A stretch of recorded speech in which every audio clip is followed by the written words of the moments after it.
کہ ہم امریکہ سے ڈر جاتے ہیں؟ جس طرح ان کی انفارمیشن امریکہ کے پاس ہے نا، ہم تھوڑی سی ایک ڈرپوک قوم ہے، ہم ڈر اور خوف کا ماحول پیدا ہو جائے، شاید اس طرح ہو سکتا ہے کہ ایران گھٹنے ٹیک دے، کیونکہ امریکن کنٹریز کے ساتھ اپنے تعلقات اچھے رکھنا ہے، اور اس ڈر سے یہ کبھی بھی نہیں بولیں گے. اور کنٹری کے پاس اتنا زیادہ جرت کیسے ہو سکتی ہے، اتنا جذبہ کیسے ہو سکتا ہے؟ ہم نے IMF سے لون لیا ہوا ہے، ہمیں ہوتا ہے کہ وہ واپس نہ مانگ لیں. ہدف یا اسرائیل کا اگلا ہدف ترکی ہوگا، اور ترکی کے بعد پاکستان ہوگا. کیونکہ اچھا علینا، مجھے یہ بتائیں کہ آپ کو لگتا ہے کہ ایران اتنی جلدی گھٹنے ٹیک دے؟ ایران مجھے نہیں لگتا کہ اتنی آسانی سے گھٹنے ٹیکے گا، لیکن ہو سکتا ہے کہ اب وہ ہار مان جائے. اگر آپ یہ سوال مجھ سے تب پوچھتی جب ان کے سپریم لیڈر زندہ تھے، جو خامنائی تھے، وہ بہت زیادہ اس طرح کی ان کے پاس کریکٹرسٹکس تھی کہ آج تک وہ گھٹنے نہیں ٹیکے انہوں نے، تو آگے بھی نہیں انہوں نے ٹیکنے تھے، اور انہوں نے اپنی آخری سانس تک نہیں ٹیکے گھٹنے. تب آپ یہ سوال کر دی تو میرا جواب ہوتا، لیکن اب شاید اس طرح ہو سکتا ہے کہ ایران گھٹنے ٹیک دے، کیونکہ ادھر جس طرح کا ڈر کا ماحول بنایا جا رہا ہے،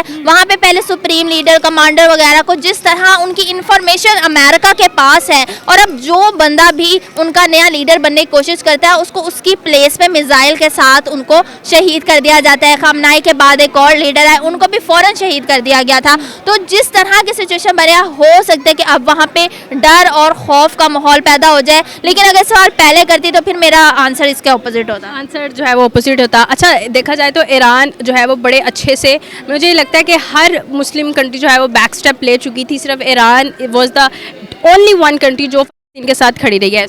بالکل یہی بات ہے، اسی وجہ سے تو جو آج ایران جس سچویشن پہ، اسی وجہ سے، اور کوئی وجہ نہیں ہے.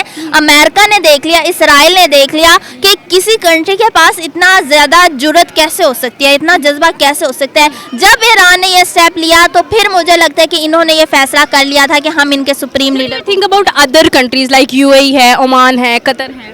دیکھیں ان کنٹریز کا تو کوئی فائدہ نہیں لگتا مجھے. ابھی بھی جو یہ کنٹریز ہیں میرے خیال میں یہ مذمت تک محدود ہیں، اس سے آگے یہ کچھ کر بھی نہیں سکتی اور کرنا بھی نہیں چاہتی. ان کا بس سارا جو فوکس ہے وہ انڈیا کے ساتھ اور امریکن کنٹریز کے ساتھ اپنے تعلقات اچھے رکھنا ہے، اور اس ڈر سے یہ کبھی بھی نہیں بولیں گے. اور کبھی بھی اگر یہ ساتھ دینے والی ہوتی تو ہمارا جو اسلامک کنٹری ہے ان کا کب کا اس طرح کا گٹھ چوٹ بن چکا ہوتا، اور ایران جو آج اس حالت میں وہ نہ ہوتا. آپ کو کیا لگتا ہے کہ سب سے بڑا ریزن کیا ہے کہ ہم امریکہ سے ڈر جاتے ہیں؟ سب سے بڑا ریزن تو سب سے پہلے مجھے لگتا ہے کہ ہماری نیتوں کا ہے. اگر دیکھا جائے کہ ہم جو ہے نا، ہم تھوڑی سی ایک ڈرپوک قوم ہے، ہمارے اندر اس طرح کے لیڈر آ نہیں سکے. اگر ہم میرٹ پہ لے کے آتے تو ضرور آ جاتے. اس طرح کے لیڈر مجھے ابھی تک موجودہ وقت کے لیڈرز ہیں، ناٹ اباؤٹ ہسٹری. ہاں موجودہ وقت کے لیڈرز ہیں. ہمارے اندر تھوڑا سا پتہ نہیں ڈر خوف ہے، ہمارے اوپر کوئی سینکشن لگ جاتی ہے ہم ڈر جاتے ہیں. اور اس کے علاوہ جو دوسری چیز، ہمارے اوپر قرضہ ہے اتنا زیادہ، ہم نے IMF سے لون لیا ہوا ہے، ہمیں ہوتا ہے کہ وہ واپس نہ مانگ لیں. تو یہ ساری چیزیں ملا کے جو ہے ہمیں اسٹیپ لینے سے پیچھے ہٹا. آپ کو نہیں لگتا کہ اگر ہم اسٹیپ بیک کر جاتے ہیں اور اگر اللہ نہ کرے ان کو زیادہ نقصان پہنچ جاتا ہے، اگر وہ قابض ہو جاتے ہیں ایران پر، تو مشکلات پھر ہمارے لیے بھی بڑھ جائیں گی، کیونکہ پھر وہ دوسری ممالک کی طرف آئیں گے جو اسلامک ہے. بالکل یہی بات ہے، اور ایسا ہوگا کیونکہ میں نے یہی سنا ہے، پتہ نہیں اب کنفرم نیوز ہے کہ نہیں، کہ میڈیا پہ میں نے یہ سنا ہے کہ ایران کے بعد جو ہے امریکہ کا اگلا ہدف یا اسرائیل کا اگلا ہدف ترکی ہوگا، اور ترکی کے بعد پاکستان ہوگا، کیونکہ ترکی ایک تھوڑی سی اسٹرانگ کنٹری لگ رہی ہے.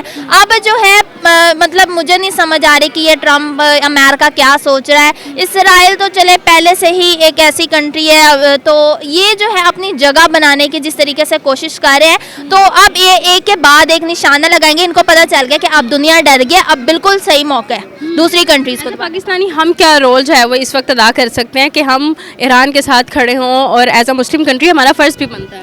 بالکل ہمارا فرض بنتا ہے، اور جو رول ہم ادا کر سکتے ہیں وہ یہی ہے کہ ہم جو زبان سے مذمت کرتے ہیں اس سے تھوڑا سا آگے بڑھیں، اور جو ہماری ملٹری ہے، ہماری چیزیں ہیں، جس طرح ہم نے غزہ میں بھی کافی ایڈ پہنچائی تھی اس ٹائم پہ، ہم کچھ نہ کچھ تو کر ہی سکتے ہیں. اگر ہماری گورنمنٹ نہیں کر سکتی، وہ تھوڑا ڈریے، تو ہماری عوام کر سکتی ہے. جب غزہ کا یہ موقع ہوا تھا تو کافی جگہوں پہ ٹینٹ وغیرہ لگے تھے اور لوگوں سے انہوں نے ایڈ وغیرہ لی تھی. اس طرح کی ہم ایڈ پہنچا سکتے ہیں، لیکن یہ ظاہر ہے وہاں پہ راستے وغیرہ بند ہیں تو یہ چیز مشکل ہوگی. تو گورنمنٹ کو بھی اسٹیپ ان کرنا پڑے گا اس چیز کو کرنے کے لیے.